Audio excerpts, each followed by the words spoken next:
இல்லை அப்ப நீங்க எல்லாரும் டியூட் பிடிஎஃப் எடுத்திருப்பீங்கன்னு நினைக்கிறேன். நாங்க நேத்து எங்களோட கிளாஸை வந்து ஆரம்பிச்சோம். ஆரம்பிச்சதுக்கு நாங்க கூட நேரம் செய்ய கிடைக்கல. என்ன காரணம்னால்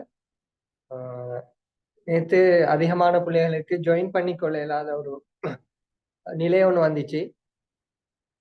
மேக்சிமம் 100 பேருக்கு தான் ஜாயின் பண்ணிக்கொள்ள இயலும் ஆயிடுச்சு. அதனால அதிகமானவங்க மெசேஜ் போட்டு இருந்தாங்க ஜாயின் பண்ணிக்கொள்ள இல்லாம சொல்லி. அதுக்காக நேற்றைய கிளாஸை வந்து நான் ஃபுல்லா செய்யல. ஒரு அந்த ஒரு ஆரம்பம் ஒன்று செஞ்சேன். நாங்க இன்றையில இருந்து இன்ஷா அல்லாஹ் எங்களோட கிளாஸை வந்து கண்டினியூவா செஞ்சு கொண்டு போவோம். நேத்து கிளாஸ்ல நாங்க படிச்ச விஷயத்துல இருந்தே நான் இன்றைக்கு கிளாஸ் செய்ய போறேன். நேத்து நாங்க எங்க இருந்து ஆரம்பிச்சோமோ அந்த அடிப்படையில என்ன செய்ய போறேன்னா அந்த இடத்துல இருந்து இன்றைக்கு கிளாஸ் வந்து நான் உங்களுக்கு ஸ்டார்ட் பண்ணி எடுத்துக்கொண்டு போக போறேன். சாரி, அப்ப நாங்க இன்னைக்கு முதலாவது விஞ்ஞான பாடம் ஸ்டார்ட் பண்ண போறோம். விஞ்ஞானம் நாங்க நேற்று 2 விஷயங்கள் படிச்சோம்.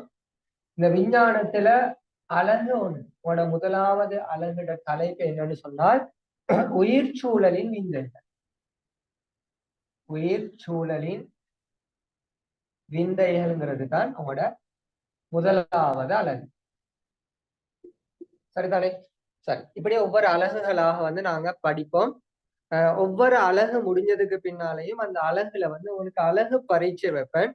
அந்த அலகு பரீட்சையில கூடுதலா உங்களோட அலகு பரீட்சையை வச்சு அந்த அலகு பரீட்சை பேப்பரை நான் திருத்தி அதுக்குரிய மார்க்ஸ் எல்லாம் வந்து உங்களுக்கு கிடைக்கும். இப்படி ஒவ்வொரு அலகுகளாக அலகு பரீட்சை வச்சுதான் எங்களோட கிளாஸ் வந்து கண்டினியூவா இன்ஷா அல்லாஹ் நடந்து கொண்டு போகும். சரி, கவனிங்க. இந்த உயிர் சூழலின் விந்தைகள் என்று சொல்லக்கூடிய இந்த பாடத்துல நாங்க நேற்று 2 விஷயங்கள் படிச்சோம். அந்த 2 விஷயத்தையும் நார்மலா ஞாபகப்படுத்தி கொண்டு நாங்க அடுத்த விஷயத்துக்கு போவோம். சரி, இதுல உங்களுக்கு தெரியணும் இந்த விந்தைகள் அப்படின்னு சொன்னால் என்னங்கிறது உங்களுக்கு தெரியணும். விந்தைகள் சொன்னால் உங்களுக்கு தெரியும் அபூர்வமான விடயங்கள், ஆச்சரியமான விடயங்களுக்கு வந்து நாங்க விந்தைகள் சொல்லுவோம். அடுத்தது உங்களுக்கு தெரியணும், நாங்க சூழல் சம்பந்தமாக எங்கட இந்த முதலாவது அலகுல படிக்க போறோம். சூழல். இப்ப ஏற்கனவே நான் நேற்று உங்களுக்கு சொல்லி தந்தேன். நீங்க இப்ப எல்லோரும் இருந்து கொண்டு இருக்கிறது என்ன சூழல்? நீங்க எல்லோரும் இருந்து கொண்டு இருக்கிறது என்ன சூழல்? அவசரமா எனக்கு சட்ல மெசேஜ் ஒண்ணு போடுங்க.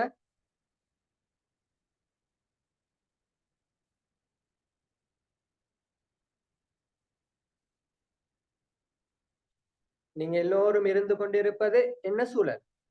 வெரி குட், வீட்டு சூழல். ஏன்னா வீட்டு சூழல், வீட்டு சூழல்.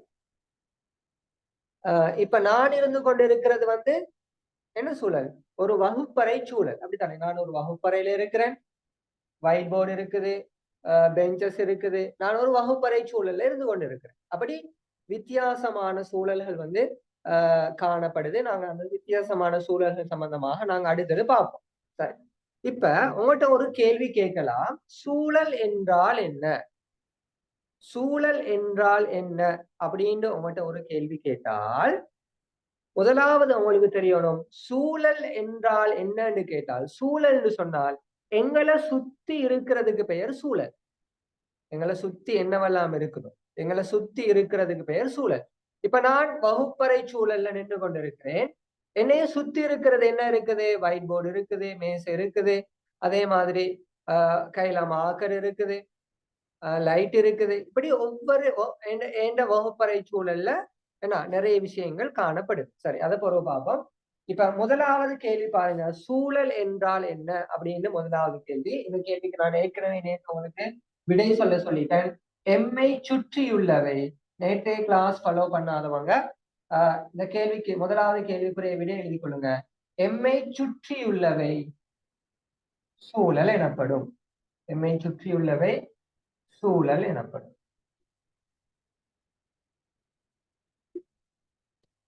சரி, அடுத்தது பாருங்க, ரெண்டாவது கேள்வி பாருங்க. ரெண்டாவது கேள்வி, சூழல் எவ்வாறானவற்றை உள்ளடக்கியுள்ளது? இப்ப நாங்க ஏற்கனவே நேற்று பார்த்தோம்.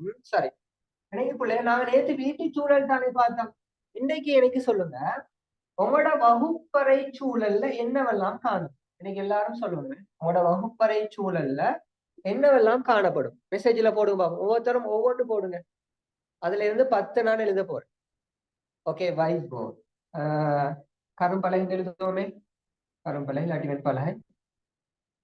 மேசை, கதிரை. உங்களோட வகுப்பறை சூழல்ல போன் காணப்படுமா? மார்க்கர். Okay, marker. மார்க்கருக்கு என்ன சொல்றது? வெண்கட்டின்னு சொல்றேனே, சரியா? வெண்கட்டி. வேற புத்தகங்கள். புத்தகங்கள். வேற ஓகே, ஒயிட் போர்ட். வேற ஃப்ளவர் வாஸ். ஓகே, அதுக்கு என்ன சொல்றது? பூச்சாடி. பூச்சாடி. Very good. ஆசிரியர் யாரு? அனீஸ். ஆசிரியர். யாரு மொபைல் போன்ல மீது அவனோட கிளாஸ் ரூம்ல? ஓகே, என்ன சொன்னீங்க? ஆசிரியர். ஓகே, வெரி குட், ஆசிரியர். வேற உங்களோட வகுப்பறை சூழல்ல? பேனை.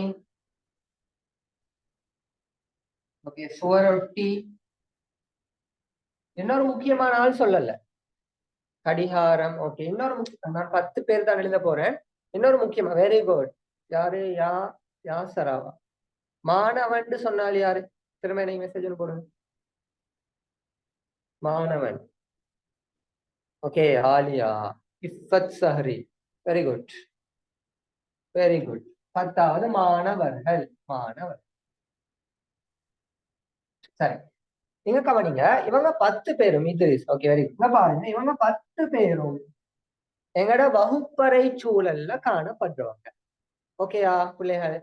அப்ப இந்த வகுப்பறை சூழல்ல காணப்படுகின்ற இவர்களை நாங்க என்ன செய்யலாம்னு சொன்னால், நாங்க என்ன, சரி இப்ப 10 போதுமே, 10 எழுதியாச்சு. இப்ப எல்லாரும் கவனிக்கணும். இந்த வகுப்பறை சூழல்ல காணப்படுகின்ற இந்த 10 பேரையும் நாங்க 2ஆக பிரிக்கலாம். எப்படி 2ஆ பிரிக்கணும்டா? உயிருள்ளவை, உயிரற்றவை அப்படின்னு 2ஆ பிரிக்கலாம். உயிருள்ளவை, உயிரற்றவை. உயிருள்ளவை, உயிரற்றவை. இப்ப இதை நாங்க என்ன செய்ய போறோம்? இந்த 10ஐயும் பிரிச்சு எழுத போறோம். அப்ப முதலாவது பாருங்க, கரும்பலகை, உயிரற்றவை. அப்ப கரும்பலகை. இங்கால பாருங்க, மேசை. மேசை உயிர் இல்ல, எனவே மேசை. மூணாவது பாருங்க, கதிரை. கதிரையும் உயிர் அல்ல, அப்ப உயிரற்றவை கீழே எழுதிக்கிறேன்.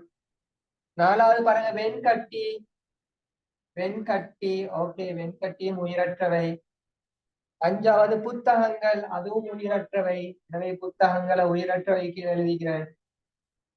ஆறாவது பூச்சாடி. பூச்சாடி. பூச்சாடியும் உயிரற்றவை. அடுத்து ஆசிரியர். ஏழாவது ஆசிரியர் உயிர் உள்ளவர். அப்ப ஆசிரியர். அடுத்தது எட்டாவது பாருங்க, பேனை. பேனை உயிரற்றவை. 9வது பாருங்க, சுவரொட்டி. சுவரொட்டியும் உயிரற்றவை. அடுத்தது 10வது மாணவர்கள், உயிர் உள்ளவை. ஓகே, அப்ப எங்க பாருங்க, எங்கட சூழல்ல உயிருள்ளவைகளும் காணப்படுது, உயிரற்றவைகளும் காணப்படுது. எங்கட சூழல்ல உயிருள்ளவைகளும் காணப்படுது, உயிரற்றவைகளும் காணப்படுது. அதுதான் கேட்கிறாங்க. இப்ப 2வது கேள்வி இப்ப வாசி பாருங்க. சூழல் எவ்வாறானவற்றை உள்ளடக்கி உள்ளது அப்படின்னு கேட்டால் நீங்க அதுக்கு பதில் என்ன எடுத்தீங்கன்னா, உயிருள்ளவைகளை. 2வது கேள்விக்குரிய விடை உயிருள்ளவைகளையும் உயிரற்றவைகளையும் உள்ளடக்கி உள்ளது. இது நான் நேற்று உங்களுக்கு படிச்சு தந்தேன். உயிரற்றவைகளையும் உள்ளடக்கி உள்ளது. ஓகேயா? சரி, நேற்று கிளாஸ் வராதவங்க இதை எழுதி கொள்ளும். இப்ப இன்னைக்குதான் நான் இப்ப புதிய விஷயத்துக்கு திரும்ப வரேன். இதை நான் அழிக்கிறேன். புதிய விஷயத்துக்கு நான் வர போறேன். சரி, பிள்ளைங்க பாருங்க, ஒயிட் போர்டு விளங்குது இல்ல சார்? பிள்ளைங்க ஒயிட் போர்டு விளங்குது இல்லையா? ஒயிட் போர்டு விளங்குதா விளங்குது இல்லையான்னு கொஞ்சம் சொல்லுங்க.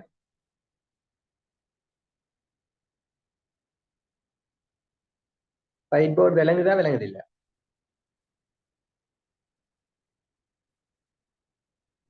விளங்குற. ஓகே. பிள்ளைகள் வைட் போர்டு உங்களுக்கு விளங்க இல்லைன்னா ஓகே, எல்லாருக்கும் விளங்கு தான் கிளியரா. விளங்க இல்லைன்னா உங்களுக்கு கவரேஜ் ஏதாவது பிரச்சனை ஆயிக்கும், பார்த்து கொள்ளுங்க. சரி, பிள்ளை எங்க பாருங்க, உங்களோட டியூட்ல இந்த ரெண்டாவது கேள்விக்கு பின்னால, ரெண்டாவது கேள்விக்கு பின்னால, ஓகே, ரெண்டாவது கேள்விக்கு பின்னால பாருங்க 4 படங்கள் போடப்பட்டு இருக்கு. 4 படங்கள், இப்படி 4 படம் இருக்கு பாருங்க. இப்படி 4 படங்கள் போடப்பட்டு உங்களோட டியூட்ல, எல்லாரோட கையிலயும் டியூட் வந்து இருக்கணும். சரியா? சரி, இப்ப நான் இப்ப எனக்கு நீங்க சொல்லணும். நீங்க சொல்லணும்.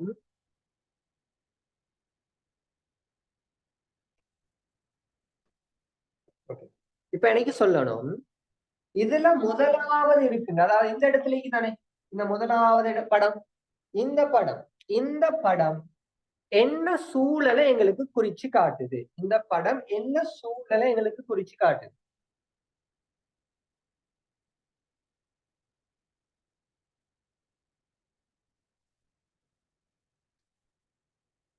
Okay, down. எல்லாரும் சொல்லுங்க பாப்போம். இந்த சூழல் வந்து இந்த முதலாவது படம் என்ன சூழல்? வீட்டுச் சூழல். ஓகே. நகர், நகரப்புற சூழல். ஓகே. சிட்டி. என்னிடம் பேப்பர் இல்லாட்டி நான் குரூப்ல போட்டேனேமா பேப்பரை. நகரச்சூழல். ஓகே, நகரச்சூழல். Very good. நகர்ப்புற சூழல். Very good. போல எங்க பாருங்க, நீங்க உங்களோட ஓகே, வெரி குட். எல்லாருக்கும் நல்லா, எல்லாரும் கெட்டிக்கார பிள்ளைகள் நல்லா ஆன்சர் சொல்லிக்கிறீங்க, நல்ல அப்டேட்டா இருக்கிறீங்க. இப்ப பாருங்க, முதலாவது படத்துல பாருங்க, நிறைய பில்டிங்ஸ் காணப்படுது, வாகனங்கள் பெய்து கொண்டிருக்குது, சன நெரிசலாக காணப்படுது. ஓகேயா?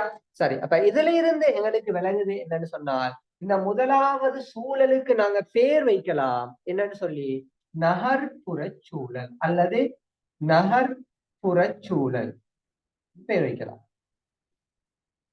இப்ப உட புக்ல என்ன செய்றீங்க, என்ன செய்ய போறீங்கன்னு சொன்னால், அந்த முதலாவது படத்துக்கு பக்கத்துல எழுதி கொள்ளுங்க. அதாவது எங்க இது படம், நீ 4 படம் தானே, இந்த படத்துக்கு பக்கத்துல எழுதி கொள்ளுங்க, நகரப்புற சூழல் அல்லது நகர்ப்புற சூழல். நகர்ப்புறன்னு எழுதுனா நல்லவே, அதான் பொருத்தமான வார்த்தை, நகர்ப்புற சூழல்.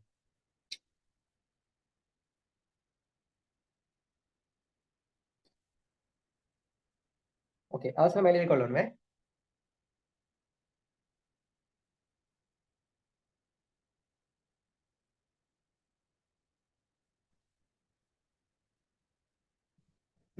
சரி, இப்ப ரெண்டாவது படம் எங்க இது படம் நல்லா பாத்துக்கோங்க. இந்த ரெண்டாவது படம், இந்த ரெண்டாவது படம் என்ன சூழலை சொல்லுது?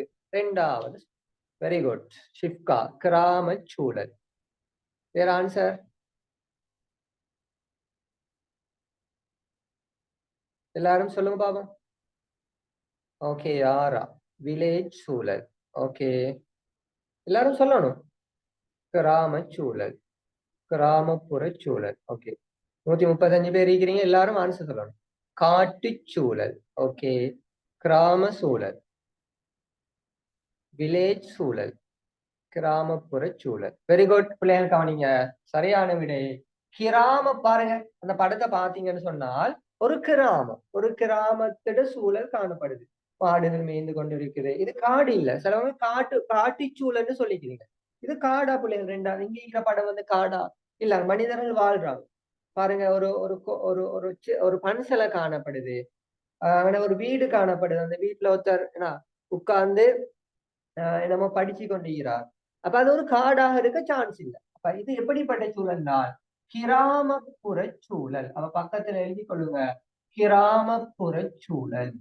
இரண்டாவது படம், கிராமப்புற சூழல்.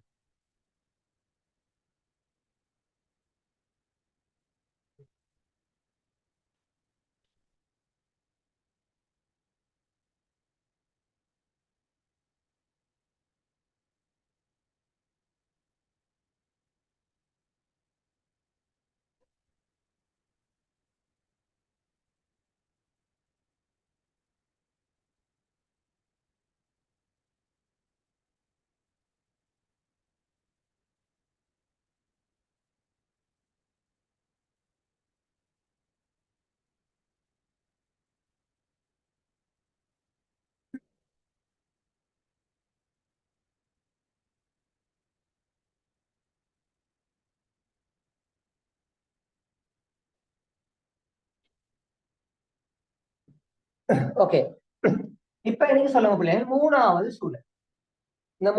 இந்த சூழல் என்ன சூழல்? ஓகே, வனச்சூழல், ஃபாரஸ்ட்.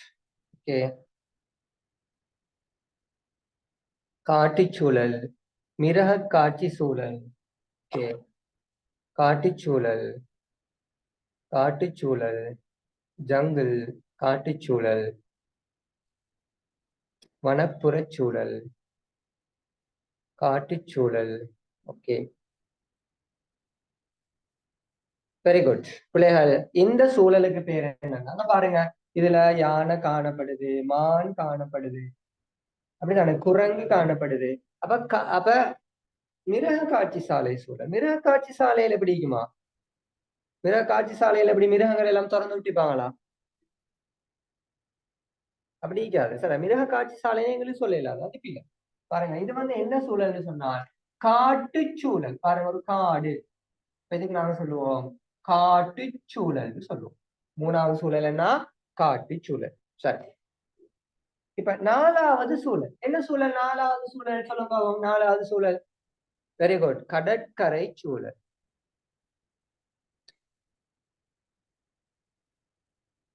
காட்டுல ஜூ வைக்கும், மெசேஜ் போட்டிக்கிறாரு, ஜூ வந்து காட்டுல. கடற்கரை சூழல், வெரி குட். பாருங்க, ஒரு கடல் காணப்படுது, ஒரு மீனவன் மீன் பிடிக்கிறதுக்காக போறார், வல்லம் காணப்படுது. ஓகேயா? இப்ப இந்த படத்தை பார்த்தா எங்களுக்கு சொல்லலாம், இது ஒரு கடற்கரை சூழல்.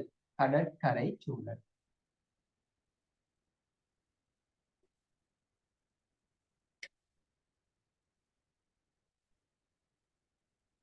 ஓகேயா? சரி, இப்ப இங்க பாருங்க பிள்ளையா, உங்களுக்கு பாருங்க, சூழல்ல பல வகையான சூழல்கள் காணப்படுது. நாங்க வீட்டுல இருந்தா அது வீட்டு சூழல், நாங்க பாடசாலையில இருந்தா அது பாடசாலை சூழல், அப்படித்தானே. நாங்க டவுனுக்கு போனா அது நகர்ப்புற சூழல், நாங்க ஒரு கிராமத்துக்கு போனா அது கிராமப்புற சூழல், நாங்க ஒரு கடற்கரைக்கு போனா அது கடற்கரை சூழல், நாங்க ஒரு பூங்காவனத்துக்கு போனா அது பூங்காவன சூழல். ஓகேயா? அப்ப ஒவ்வொரு சூழல்லையும் காணப்படுகின்ற பொருட்கள் வந்து வித்தியாசமாய், நல்லா கவனிச்சு கொள்ளணும் பிள்ளையா. ஒவ்வொரு சூழலும் வந்து வித்தியாசமான பொருட்களை கொண்டதாக இருக்கும். கடற்கரை சூழலும் நல்லா பார்த்துக்கொள்ளுங்க, காட்டு சூழலும் ஒரே மாதிரி இருக்குமா?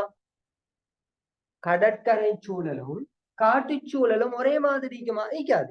கடற்கரையில கடற்கரையில காடு இருக்காது, அப்படித்தானே. காட்டுல கடற்கரை இருக்காது. அப்ப ரெண்டு சூழலும் வித்தியாசமாக இருக்கு. இங்க பாருங்க, நகர்ப்புற சூழலும் கிராமப்புற சூழலும் ஒரே மாதிரி இருக்குமா? இல்ல.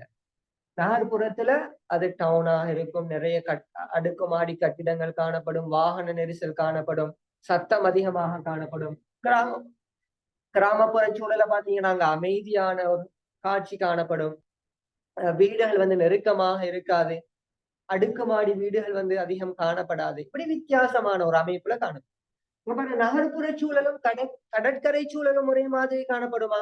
இல்ல, ஒரே மாதிரி காணப்படும். உங்களுக்கு விளங்கணும், ஒவ்வொரு சூழலும் ஒவ்வொரு வித்தியாசமான அமைப்புல காணப்படும். ஒவ்வொரு சூழல்ல காணப்படுகின்ற பொருட்களும் வித்தியாசமானதாக இருக்கும். நாங்க வகுப்பறை சூழல்ல எழுதினோம், அங்க வித்தியாசமான பொருட்கள். நாங்க நேத்து வீட்டு சூழல் எழுதினோம், அங்க வித்தியாசமான பொருட்கள். இப்ப நாங்க நகர்ப்புற சூழல் எழுதினா அங்க காணப்படுறது வித்தியாசமான பொருட்கள். கிராமப்புற சூழல் எழுதினா அங்க காணப்படுறது வித்தியாசமான பொருட்கள். ஒன்று ஒன்று ரெண்டு ஒரே மாதிரி. இப்ப மனிதன் அப்படிங்கச்சால அது ஒரே மாதிரி பொருளாக இருக்கலாம். ஆனா அதிகமான பொருட்கள் வந்து அங்க என்ன செஞ்சு காணப்படும்? வித்தியாசமான பொருட்களாக காணப்படும்.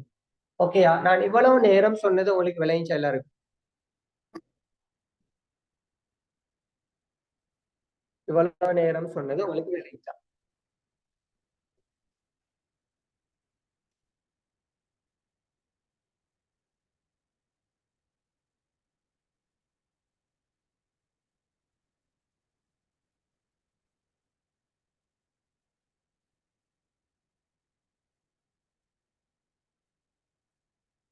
Okay, very good. சரி, இப்ப கவனிங்க பிள்ளைகள், இப்ப கவனிங்க. நான் இதை அழிக்கிறேன், இதை நீங்க எழுதிப்பீங்கன்னு நினைக்கிறேன். இப்ப நாங்க சில பொருட்கள் எழுதுறோம், அதாவது வகுப்பறை சூழல்ல காணப்படுகின்ற 10 பொருட்கள் எழுதுறோம். முதலாவது ஆசிரியர், இரண்டாவது என்ன? கரும்பலகை, மேசை, கதிரை, பூச்சாடி,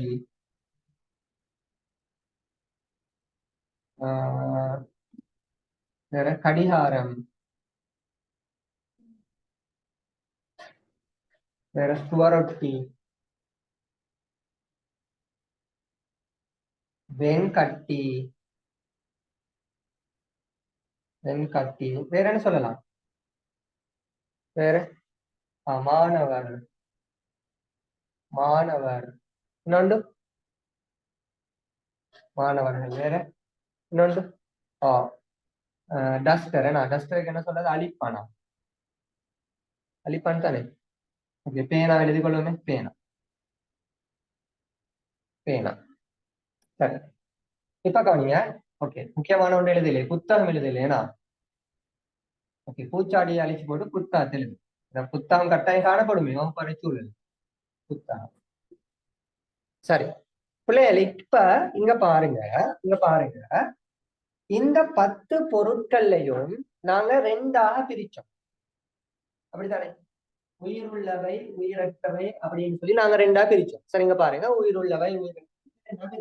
இதுல ஆசிரியர் வந்து உயிர் உள்ளவர், அப்படித்தானே? ஆசிரியர் உயிர் உள்ளவர். மாணவர்களும் உயிர் உள்ளவர்கள். அடுத்த எல்லா பொருட்களையும் பாருங்க, உயிரற்றவை. கரும்பலகைக்கு உயிர் இல்ல, மேசைக்கு உயிர் இல்ல, கதிரைக்கு உயிர் இல்ல, புத்தகத்துக்கு உயிர் இல்ல, கடிகாரத்துக்கு உயிர் இல்ல, சுவரொட்டிக்கு உயிர் இல்ல, வெண்கட்டிக்கு உயிர் இல்ல, பேனாக்கு உயிர் இல்ல. சரி, இப்ப இந்த உயிருள்ளவை உயிரற்றவை இல்லாம இத வேற ஏதாவது முறையில இத பிரிக்கணுமா? எனக்கு சொல்லுங்க. உயிருள்ளவை உயிரற்றவை நாங்க ஏற்கனவே பிரிச்சுட்டோம் தானே. இப்ப எனக்கு நீங்க சொல்லுங்க, இந்த 2 முறை இல்லாம வேற ஏதாவது முறையில இவைகளை எங்களுக்கு பிரிக்கலும், 2ஆக வகைப்படுத்தலும். பிரிக்கிறேன்னு சொன்னா வகைப்படுத்துற, 2ஆக வகைப்படுத்தலும். Okay, very good. ஓகே, ஒரு ஆன்சர் வந்திக்குது, உயர்திணை ஆகரிணை. Okay, very good. வேற வளர்ச்சி,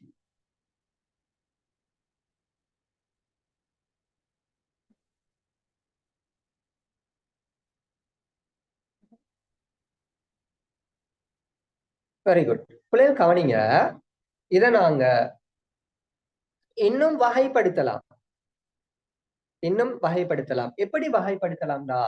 ஒருத்தர் சொன்னார், சாப்பிடக்கூடியது, சாப்பிட முடியாது. ஓகே, சரி. ஓகே, நிறைய வகையில வகைப்படுத்தலாம். தட்போசனி. ஓகே, தட்போசனிக்கு எல்லாம் பேத்தீங்க கிரேட் 6. Very good. சடப்பொருள் கிரேட் 6 தானா ரிப்ளை பண்றீங்க? சாரி, கிரேட் 5 தானா ரிப்ளை பண்றீங்க? இல்லாட்டி 6, 7 யாரும் அக்கா, அண்ணா, அண்ணன், தங்கச்சி, அக்கா, அண்ணா, நானா யாரும் ரிப்ளை பண்றாங்களா? இல்லே. சரி, சரி, கவனிங்க பிள்ளைகள். நாங்க எங்கட இந்த வகுப்புல நாங்க என்ன படிக்க போறோம்னா, என்னத்தை பார்க்க போறோம்னா, இத இன்னும் 2ஆக வகைப்படுத்தலாம். எப்படி வகைப்படுத்தலாம்னா, வளர்ச்சியை அடிப்படையாக கொண்டு வகைப்படுத்தலாம். வளர்ச்சி. ஓகே, இங்க பாருங்க, இதுல நாங்க வளர்ச்சி அடையும் பொருட்கள் அப்படின்னு வகைப்படுத்தலாம். இன்னொன்று வகைப்படுத்தலாம், வளர்ச்சி அடையாத பொருட்கள். வளர்ச்சி அடையாத பொருட்கள் வகைப்படுத்தலும் தானே.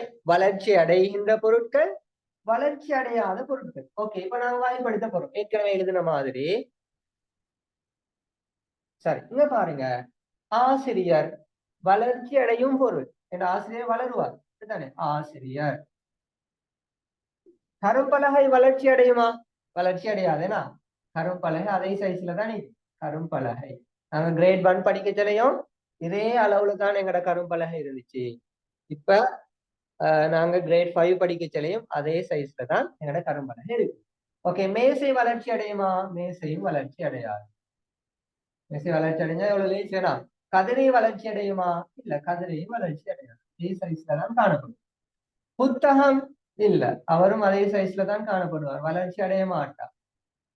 கடிகாரம், நோ, கடிகாரமும் வளர்ச்சி அடைய மாட்டார். சுவரொட்டி இல்ல, சுவரொட்டியும் வளர்ச்சி அடைய மாட்டார். இங்க பாருங்க மாணவர்கள் எஸ் வளர்ச்சி அடைவாங்க. பாருங்க உங்களோட உங்களோட உங்களோட டியூட்ல பாருங்க, முதலாம் பக்கம் ஆக கீழே ஒரு படம் ஒன்று போட்டி. அந்த படத்துல பாருங்க ஒரு புள்ள ஒரு சின்ன ஷூ ஒன்ன கையில வச்சு பார்த்து கொண்டிருக்கிறார். ஒரு சின்ன ஷூ, அப்படித்தானே, ஒரு சின்ன ஷூவை கையில வச்சு இப்படி பார்த்து கொண்டிருக்கிறார். பார்த்து யோசிக்கிறார். என்ன யோசிக்கிறார்னா, பிள்ளை எங்க கவனிக்கணும், டைப் பண்ணி கொண்டிருக்கிறார். நான் ஏதாவது கேள்வி கேட்டு பதில் சொன்னா மட்டும்தான் நீங்க மெசேஜ் பண்ணணும். அதுக்கப்புறம் இங்க கவனிக்கணும். அதுக்கப்புறம் உங்களோட டைம் முடிஞ்சு, அதுக்கப்புறம் இங்க பாக்குற வேலையை தான் செய்யணும். இப்ப இந்த புள்ள என்னத்தை பார்த்து கொண்டிருக்கிறாருன்னா, இவர் வந்து பிறந்த நேரம் போட்டு ஷூக்கு தானே, இப்போ உங்களோட வீட்டுல எல்லாம் வைக்கும், நீங்க பிறந்த டைம்ல 1 வயசுல 2 வயசுல, அதே மாதிரி அந்த நர்சரிக்கு போற நேரம் போட்ட ஷூ வைக்கும். அந்த போட்ட ஷூவை கையில எடுத்து பாரு. இப்ப இவர் யோசிக்கிறார், இந்த ஷூவை நான் எப்படி போட்டேன் அப்படின்னு யோசிக்கிறார். இப்ப அவர் கிரேட் 5, ஆனா அவரு கிரேட் 1ல அவரு போட்ட ஷூவை கையில வச்சு கொண்டு பார்த்து கொண்டிருக்கிறார். அப்ப என்ன காரணம், அப்ப இருந்த காலை விட இப்ப அவரோட காலுக்கு என்ன நடந்துச்சு, வளர்ச்சி அடைஞ்சு இருக்கு. சரிதானே? சரி, அப்ப வளர்ச்சி அடையும் பொருட்களை அங்க இன்னொன்று சொல்லலாம், மாணவர்கள். அடுத்தது கடைசியாக வந்து பேனா.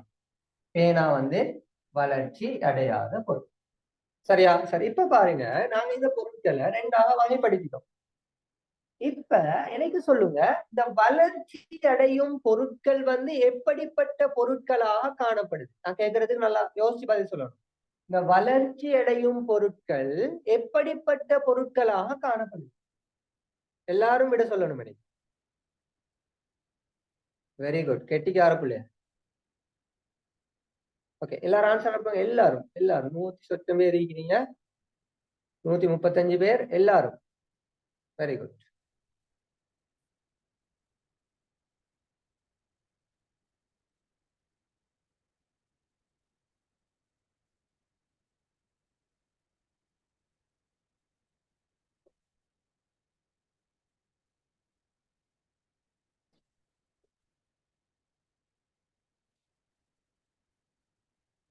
வெரி குட், நல்ல பிள்ளைகள், கெட்டிக்கார பிள்ளைகள், நல்லா கவனிக்கிறீங்க. இப்ப பாருங்க, வளர்ச்சி அடையக்கூடிய பொருட்கள் எல்லாமே எப்படிப்பட்ட பொருட்களாக காணப்படுதுங்களா? உயிருள்ளவைகளாக காணப்படுது. உயிருள்ளவைகளாக காணப்படுது. சரியா? வளர்ச்சி அடையாத பொருட்கள் எல்லாம் எப்படிப்பட்ட பொருட்களாக காணப்படுது? வளர்ச்சி அடையாத பொருட்கள் எல்லாம் எப்படிப்பட்ட பொருட்களாக காணப்படுது?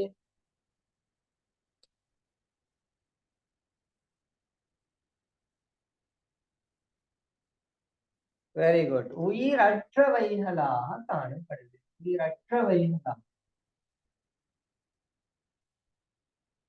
விளங்கிச்சா?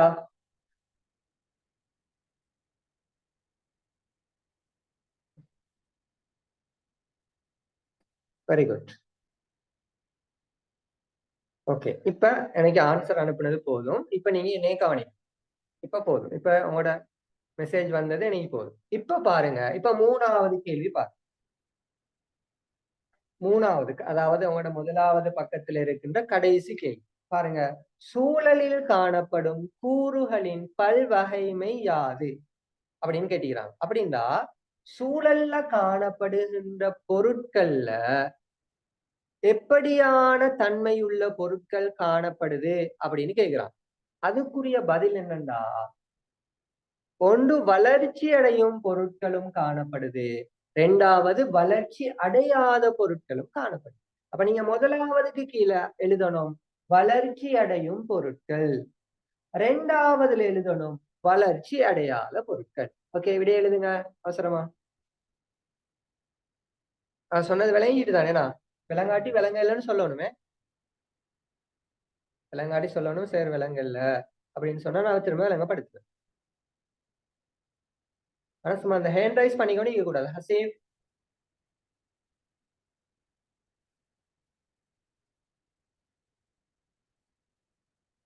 ஓகே, ஹயா இஹ்சான், சூழலில் காணப்படும் கூறுகளின் பல்வகைமை யாது அப்படின்னு கேட்டீங்கன்னா தானே. அதாவது சூழல்ல காணப்படுகின்ற கூறுகள்கிட்ட பல வகையான தன்மைகள் அதுல காணப்படுது. அந்த பல வகையான தன்மைகள் என்னன்னு கேக்குறாங்க. அதுக்கு நீங்க எழுதணும் வளர்ச்சி அடையும் பொருட்கள் முதலாவதுக்கு. இரண்டாவதுக்கு எழுதணும் வளர்ச்சி அடையாத பொருட்கள்.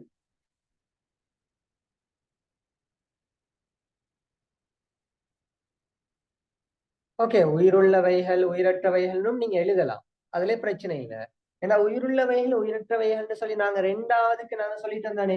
சூழல் எவ்வாறானவற்றை உள்ளடக்கியுள்ளதுக்கு நாங்க உயிருள்ளவை உயிரற்றவைன்னு சொல்லிட்டோம். இப்ப நாங்க இன்னொரு தலைப்புக்குள்ளால போவோம். இப்ப இதுக்கு நீங்க பதில் சொல்ல போறீங்க வளர்ச்சி அடையும் பொருட்களும் காணப்படும், வளர்ச்சி அடையாத பொருட்களும் காணப்படும். இப்ப வளர்ச்சி அடையும் பொருட்கள் அது யாரு? உயிருள்ள பொருட்கள். இப்ப வளர்ச்சி அடையும் பொருட்களுக்கு பக்கத்துல பிரக்கெட்ல எழுதி கொள்ளுங்க உயிர் உள்ளவைன்னு எழுதி கொள்ளுங்க. வளர்ச்சி அடையாத பொருட்கள்னு எழுதி பிரக்கெட்ல எழுதி கொள்ளுங்க உயிரற்றவை எழுதி. சஜ்னா என்ன விலங்கல்ல? சஜ்னாக்கு என்ன விலங்கல்ல?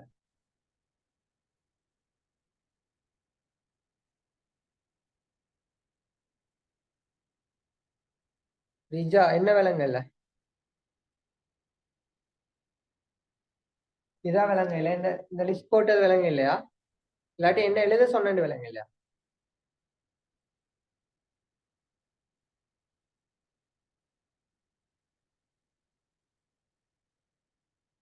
உங்களோட மூணாவது கேள்விக்கு தானே. மூணாவது கேள்வி உங்களோட டியூட்டிக்கு தான் கையில. டியூட்ல மூணாவது கேள்வி பாருங்க. உங்களோட பேஜ்ல கடைசி பக்கம் இருக்கிற கேள்வி. அந்த கேள்விக்கு நீங்க விடை எழுத போறீங்க. முதலாவது நம்பருக்கு தானே. அதுல இதை எழுத போறீங்க வளர்ச்சி அடையும் பொருட்கள் எழுத போறீங்க. எழுதிட்டு பிரக்கெட்ல உயிர் உள்ளவைன்னு எழுத போறீங்க. கீழே ரெண்டாம் நம்பர் போட்டிக்கு தானே. அதுல வளர்ச்சி அடையாத பொருட்கள் எழுத போறீங்க. எழுதிட்டு பிரக்கெட்ல உயிரற்றவை எழுத போறீங்க. அவ்வளவுதான்.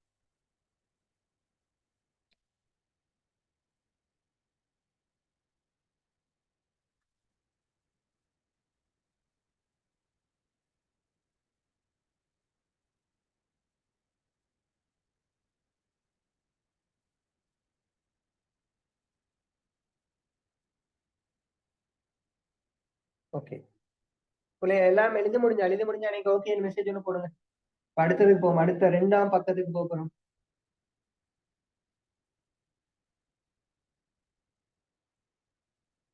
ஓகே,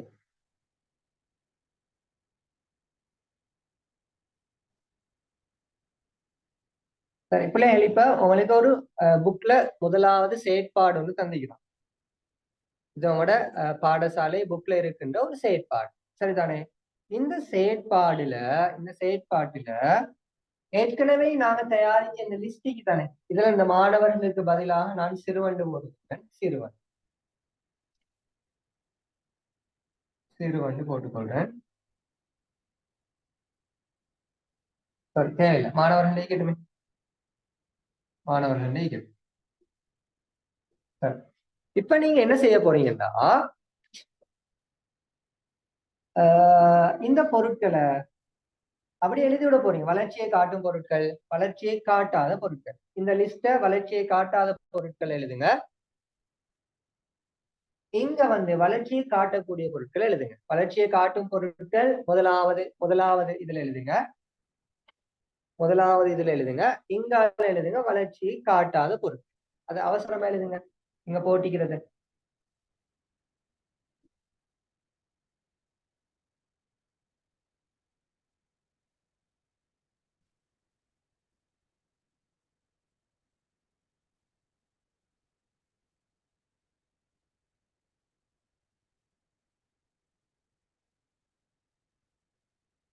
மாணவர்களே எழுதுங்க. ஆசிரியர் மாணவர். இங்க கரும்பலகை மேசை கதிரை புத்தகம் கடிகாரம் சுவரொட்டி பேனம்.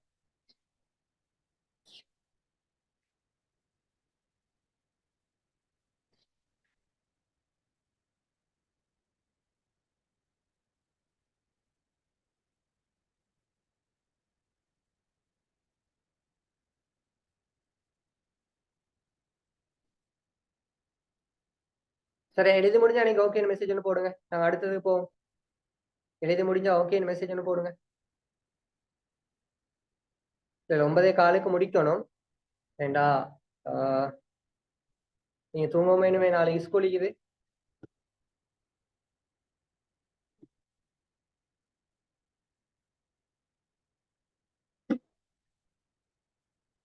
ஓகே,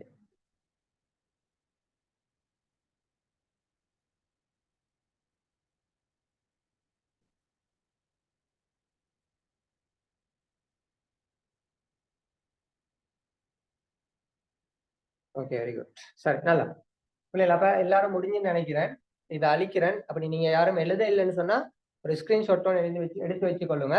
அந்த ஸ்கிரீன்ஷாட்டை நீங்க கிளாஸ் முடிஞ்சு எழுதி கொள்ளுங்க.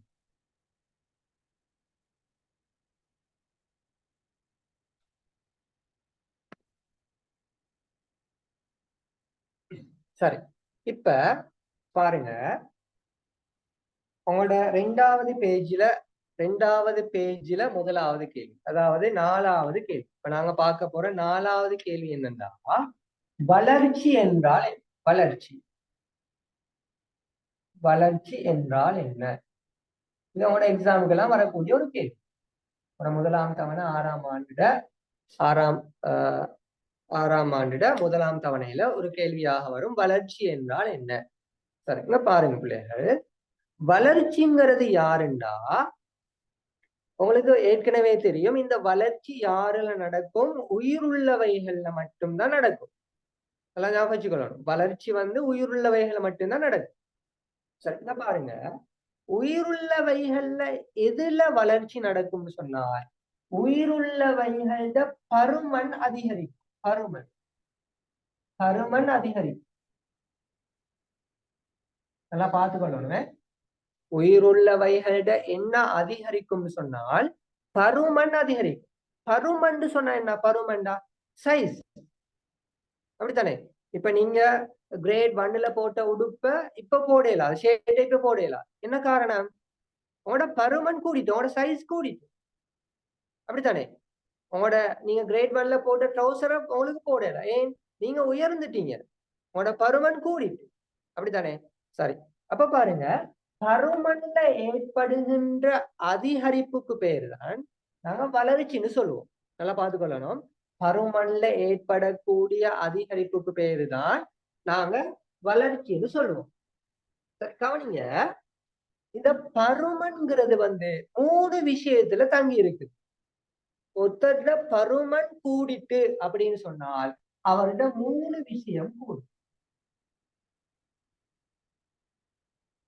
ஒன்று, அவரிட திணிவு கூடும். முதலாவது திணிவு கூடும், என்னன்னு விளங்கப்படுத்து. 2வது, அவரிட உயரம் அதிகரிக்கும். 3வது, அவரிட கனவளவு அதிகரிக்கும். கனவளவு. இந்த 3ம் அதிகரித்தால் பார்க்கணும். இந்த 3ம் அதிகரித்தால் அதுக்கு பேர் என்னண்டா? பருமன் அதிகரிக்குதுன்னு அர்த்தம். பாருங்க, திணிவுண்டா என்ன? திணிவுண்டா என்னன்னு சொல்லி நாங்க பின்னால படிப்போம். திணிவுன்னு சொன்னால் என்னன்னு சொல்லி உங்களோட சரி, கவனிங்க. திணிவுன்னு சொன்னா என்னன்னு படிப்போம். இங்க பாருங்க, திணிவுண்டா என்னன்னா, இப்ப நீங்க கடையில போயிட்டு சீனி கேட்பீங்க, அப்படிதானே? சீனி 1 கிலோகிராம் தாங்க அப்படின்ற என்ன கேட்கறது? சீனிட்ட திணிவை கேட்க போய் நீங்க கடையில போயிட்டு மாவு 500 கிராம் தாங்கன்னு கேக்குறீங்க. அப்ப என்னத்தை நீங்க கேக்குறீங்கடா? அதுல திணிவை கேக்குறீங்க. அப்ப திணிவு அதிகரிக்குது அப்படின்னா, இப்ப பாருங்க, நீங்க பிறந்ததோட எத்தனை கிலோ இருந்துப்பீங்க?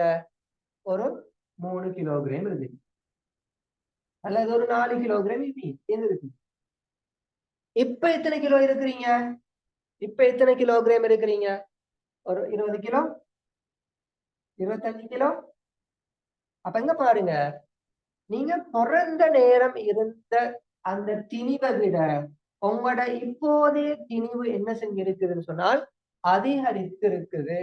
அப்ப திணிவு அதிகரித்துள்ளது என்றால் அதோட அர்த்தம் என்னன்னா, பருமன் அதிகரித்துள்ளது. நான் சொன்னது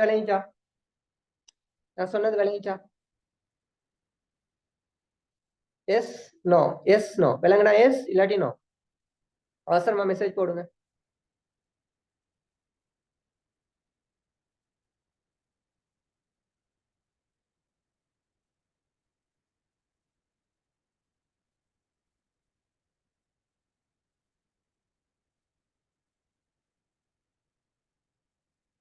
சரி, எல்லாரும் மாறி விளங்கிச்சுன்னு மெசேஜ் போட்டிருந்தீங்க. ஒருத்தர் விலங்கல்லன்னு போட்டிருந்தீங்க. விலங்கல்லன்னு சொன்னவங்க கொஞ்சம் பாருங்கம்மா. ஒருத்தர் தான் சொல்லியிருந்தீங்க. இங்க பாருங்க. திணிவுன்னு சொன்னா என்னண்டா எங்கட அளவு, அதாவது எங்கட ஆஹ் நிறைன்னு சொல்ல முடியாது. நிறையும் திணிவும் வேற. சடப் எங்கட, அதாவது நீங்க பிறந்த நேரம் எத்தனை கிலோ இருந்திருப்பீங்க, அந்த கிலோ வந்து என்ன அந்த கிலோல இப்ப இருக்கிறீங்க. பிறந்த நேரம் நீங்க 3 கிலோ இருந்தீங்க, இப்ப 20 கிலோ இருக்கிறீங்க. அப்படின்ற அர்த்தம் என்ன, உங்களோட திணிவு வந்து கூடி இருக்குதுங்கிறது அர்த்தம். சரிதானே? சரி, இதுக்கு மேல நீங்க விளங்கப்படுத்த இயலாது. விளங்கலைன்னா ரெக்கார்டிங்ஸ் எடுத்து பாரு. துணிவு இல்ல, திணிவு. திணிவு தீனா நல்லா கவனிக்கணும். திணிவு. அடுத்தது பாருங்க, உயரம். உயரம் வந்து அதிகரிக்கிறது. இப்ப நீங்க பிறந்த நேரம் உள்ள உயரமா இப்ப இருக்கிறீங்க இல்ல, உங்களோட உயரம் வந்து கூடி இருக்கு. அப்ப உயரம் அதிகரித்துள்ளது என்றால் அதோட அர்த்தம் வந்து என்ன, பருமன் அதிகரிக்கின்றது. பருமன் அதிகரிக்கின்றது. அடுத்தது பாருங்க, கனவளவு. கனவளவுன்னு சொன்னா என்னண்டா, அதுவும் வந்து என்னண்டா, இங்க பாருங்க, நீங்க பிறந்த நேரம், ஓகே, பிறந்த நேரத்தை விடுவோமே, நீங்க கிரேட் 1 முதலாம் ஆண்டுக்கு ஸ்கூலுக்கு போற நேரம் உனக்கு ஒரு நாளைக்கு பாதி பனிஸ் திண்டா போதும். இப்ப காலையில சாப்பாட்டுக்கு பாதி பனிஸ் போதுமேனா, இப்ப 2 பனிஸ் தந்தாலும் போதும். ஏன், உனோட கனவளவெல்லாம் கூடிட்டு, உங்களோட இறைப்பையிட கனவளவு கூடிட்டு, உங்களுக்கு சாப்பாட்டு தேவை கூடிட்டு, அப்படித்தானே வளர வளர வளர நீங்க நீங்க கிரேட் 1 படிக்கிற நேரம் வந்து சின்ன ஒரு பிளேட்ல ஒரு 4-5 மணி சோத்தை போட்டு தின்னு கொண்டு இருந்துப்பீங்க. இப்ப ஒரு கோப்பை தந்தாலும் போதாது. சரிதானே? அப்ப என்னடா, உங்களோட கனவளவு, உங்களோட உடம்புல காணப்படுகின்ற கனவளவு. இப்ப கனவளவுண்டா என்னங்கலாம் உங்களுக்கு அந்த அளவுக்கு டீப்பா நீங்க விளங்கி கொள்ள தேவையில்லை. சும்மா ஜஸ்ட் ஒரு ஐடியாவை எடுத்துக்கொள்ளுங்க. கனவளவுண்டா என்னன்னு நீங்க ஓலவல்ல பெரிய வகுப்பு 8ஆம் ஆண்டு 9ஆம் ஆண்டு வார நேரம் நீங்க கனவளவு சம்பந்தமாகலாம், திணிவு உயரம் சம்பந்தமாகலாம் நிறைய படிப்பீங்க. சரி, இப்ப நீங்க விளங்கி கொள்ள வேண்டியிருந்தா, இந்த திணிவு உயரம் கனவளவு இதுல ஏற்படுகின்ற இந்த அதிகரிப்புக்கு பேருதான் வளர்ச்சின்னு சொல்லுவோம். வளர்ச்சின்னு சொல்லுவோம். சரி, இப்ப நான் சொன்னது விளங்கிச்சா எல்லாருக்கும்? நான் சொன்னது எல்லாருக்கும் விளங்கிட்டா? எல்லாரும் விளங்கிச்சா? எஸ் சொன்னோ?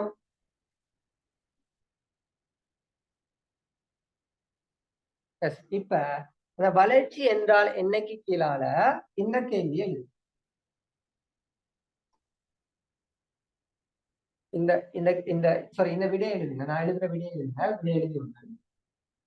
வளர்ச்சி என்றால் என்னங்கிறதுக்கான விடை, உடலின் பருமனில், அதாவது அதாவது திணிவிலும்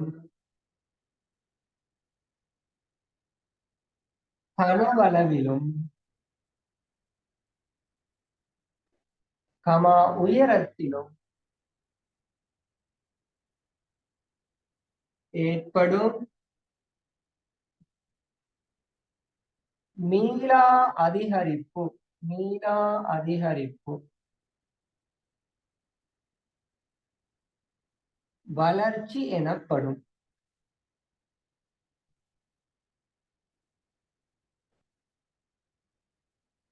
வளர்ச்சி எனப்படும். பிள்ளைங்க கவனிங்க, அந்த மீளா அதிகரிப்புன்னு சொன்னா உங்களுக்கு என்னன்னு நான் இன்னும் விளங்கப்படுத்தேன். இந்த மீளா அதிகரிப்புக்கு கீழே ஒரு அண்டர்லைன் பண்ணிக்கொள்ளுங்க. நான் மீளா அதிகரிப்பு என்னங்கிறத நான் நாளைக்கும் உங்களுக்கு கிளாஸ் செய்யறதாக பிளான் பண்ணிக்கிறேன். நாளைக்கு கிளாஸ்ல வந்து இன்ஷால்லா உங்களுக்கு விளங்கப்படுத்து. இத தொடர்ச்சியை வந்து நான் நாளை கிளாஸ்ல விளங்கப்படுத்துவேன். அதாவது மீளா அதிகரிப்பு என்னங்கிறத நான் நாளைக்கு விளங்கப்படுத்துவேன். இப்ப நீங்க இந்த வரை விலக்கணத்தை இதை எழுதி, அதாவது வளர்ச்சி என்றால் என்னங்கிறதுக்கான வரை விலக்கணத்தை எழுதி கொடுங்க. உடலின் பருமனில், அதாவது திணிவிலும் கனவளவிலும் உயரத்திலும் ஏற்படும் மீளா அதிகரிப்பு வளர்ச்சி எனப்படும். வளர்ச்சி எனப்படும்.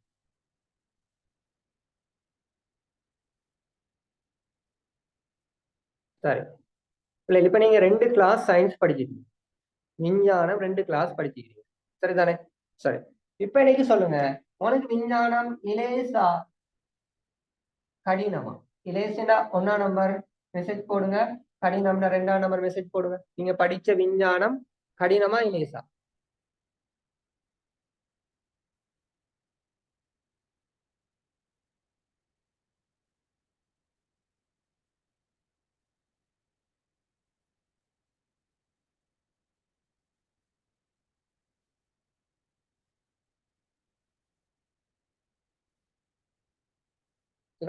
ஒருத்தட மெசேஜ் போடுங்க.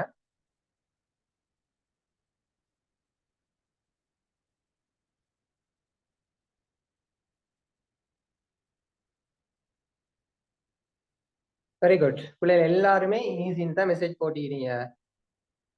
இன்ஷா அல்லாஹ் நீங்க ஓ லெவல் எக்ஸாம், நீங்க கிரேட் 10 ஓ லெவல் படிக்கிற நேரமும் நான் இந்த கேள்வியை உங்கள்கிட்ட கேட்பேன். நானும் நீங்களும் உயிரோடு இருந்தால் இன்ஷா அல்லாஹ் நான் உங்களுக்கு படிச்சு தருவேன். படிச்சு தந்து கொண்டு இருக்கிற நேரம் இதே கேள்வி கேட்பேன். அப்ப நீங்க ஓ லெவல்லையும் நீங்க என்ன சொல்லணும்? இதே ஆன்சர் சொல்லணும். விஞ்ஞானம் இலகு அப்படின்ற ஆன்சரை நீங்க சொல்லணும். சரியா?